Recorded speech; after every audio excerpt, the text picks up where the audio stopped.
Okay. Here we go. Well, 1:30 on Fridays, Josh Brown always joins me to talk about the Atlanta Braves and about baseball. Okay, the Braves have got the big lead, 6 games in the NL East. We've talked about this, maybe it sounds cocky and proud to say they're in the left lane, they're in cruise control and all this, but I talked a little bit. We also had the All-Star game and such to talk about in the second half of the season, but I want to begin and ask you, Josh Brown of Knockahoma Nation, last Wednesday, I spoke with Chris Doherty of the Martinsville Bulletin, and he had done a story on Bryce Ball about basically an organizational philosophy, at least with the Danville Braves, who last I checked were in first place.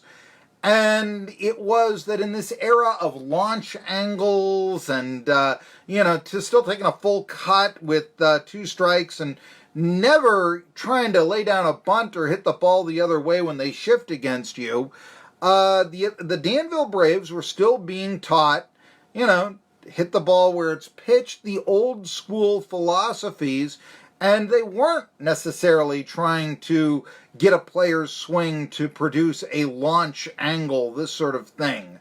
And Bryce Ball is now leading the Appalachian League at last report in all the statistical categories. He's on the pace to win the Triple Crown.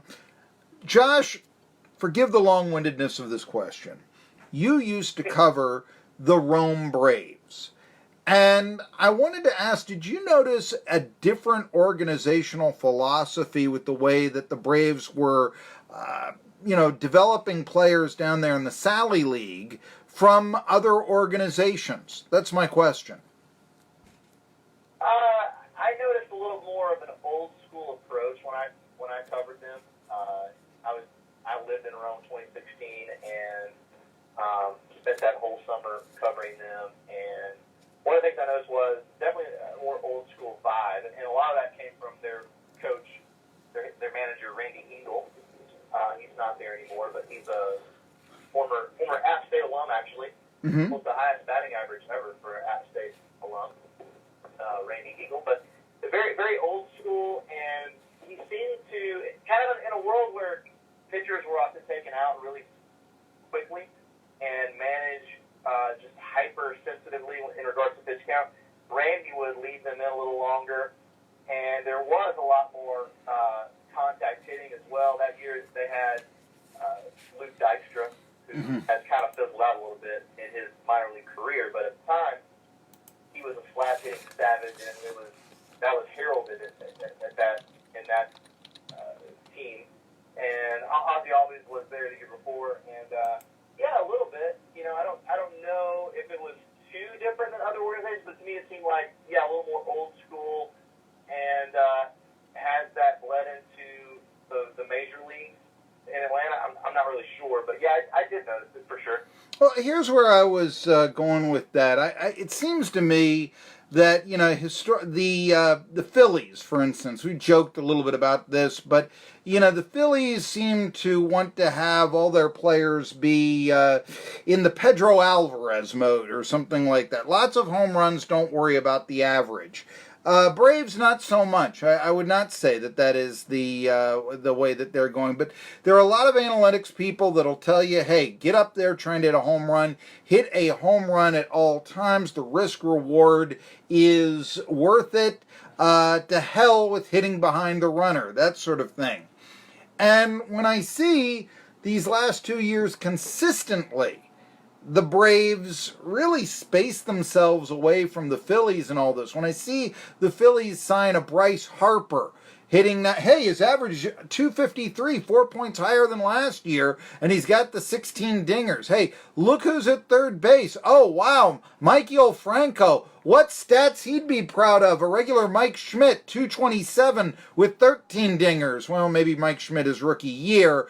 It seems to me that organizational philosophy, maybe the Braves are having, an argument for the traditional fundamental approach of baseball, especially in hitting.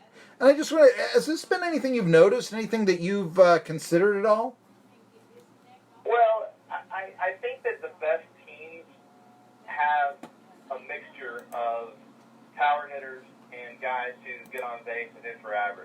match Sure. the Atlanta Braves. And I think that those teams are the ones who seem to make it kind of all the way every year, right? And you see, and I don't have data to back this up, but it just seems to me the teams that go after nothing but power hitters aren't built for longevity. And it's also not as fun to watch in this perspective. Yeah. Right now, I just heard Jeff Hassan being interviewed on NPR a few hours ago. He said that right now, the three outcomes of a strikeout, a home run, and a walk make up about like 75% of plate appearance outcomes. That's a lot. That's So that means that's insane. that's That means that 35% of outcomes are non-home run, non-walk, non-strikeouts. And that means that what we're seeing is we're not seeing the athleticism.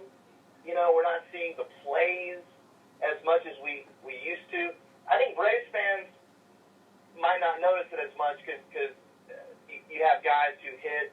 You got guys like Nick Markakis and Dancy Swanson who aren't always going to hit a dinger. And in a way, I sound like the old man yelling at the clouds because, You know what? I think that old man yelling at the cloud stereotype has actually diminished. It's like, well, any change is good. I don't know. Have you been listening to I've been talking a lot about this. Have you been listening to the interviews with Bud Selig during the All-Star break? Yeah, he's writing a new book, so he's getting a lot of press, and I've heard a couple of interviews. Well, I don't hate the man, and I think he did some good, and in a lot of ways, he's actually better than Rob Manfred. I see that. Yeah, but one of the things that Selig is not being genuine about, just in my opinion, right now, is the steroid era. Oh yeah. That he literally said, this is 2 hours ago, I heard him on NPR, he literally said that the notion that he waited too long to address the steroid issue is a myth. And I just couldn't help but laugh. I mean, steroid era was from the late 90s through the early 2000s. And, yeah, he did turn a blind eye on it. He did. Because it was making the game money. So Look, I want to say, I think it goes before that. I can remember listening to WFAN out of New York, say 1990, and callers calling up and saying, Jose Canseco is on steroids, what can we do about it? And it was just, even back under Faye Vincent, it was, we're not right sure, and all this. And I mean, those rumors on Canseco were certainly discussed even back then. And yeah, they never did anything about it. I mean, it's like, well, how can we take away from a Jose Canseco? And then it got out of the, and I don't know if it was, fearing backlash from the players union or so, but if it is, then let's just say this, the players union has more power than the commissioner's office, and I'm pretty well sure that's the case right now, in my opinion. yeah, and the fact that MLB owns Rawlings, that's just weird.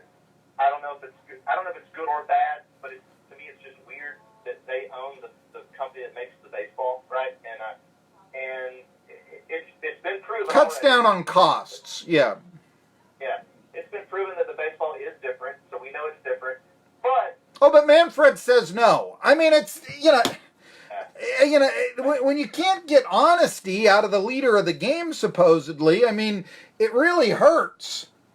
Yeah, it does for sure. And there's other factors about it too. It's not just the baseball. It's not. I mean, I covered minor league ball. Guys are stronger. They're also they're got home runs pay, and so you got guys like Max Muncy who changed their entire batting stance to hit dingers, and that's no slight at Max Muncy.